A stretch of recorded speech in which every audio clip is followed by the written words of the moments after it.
सरकारनं तूर आणि हरभऱ्यावर लावलेल्या स्टॉक लिमिटची मुदत आता संपली आहे। सरकारनं 21 जुलै 2024 रोजी 30 सप्टेंबरपर्यंत तूर आणि हरभऱ्यावर स्टॉक लिमिट लावलं होतं।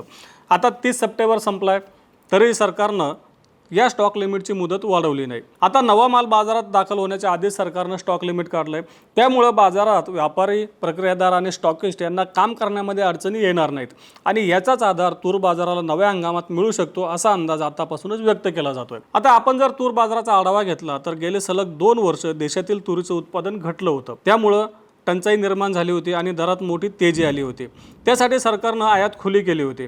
आता आयातीवर भर देऊन देखील देशामध्ये टंचाई कायम होती। आपण जर तूर आयातीचा आढावा घेतला तर आर्थिक वर्ष 2023-24 मध्ये तुरीची आयात ही 7,71,000 टनांवर झाली होती। आता चालू आर्थिक वर्षात म्हणजे एप्रिल ते ऑगस्ट या दरम्यान तुरीची आयात 3.5 लाख टनांपर्यंत झाली आहे। आता आयात एवढ्या प्रमाणात होऊन देखील देशातील तुरीचे भाव कमी झाले नाही।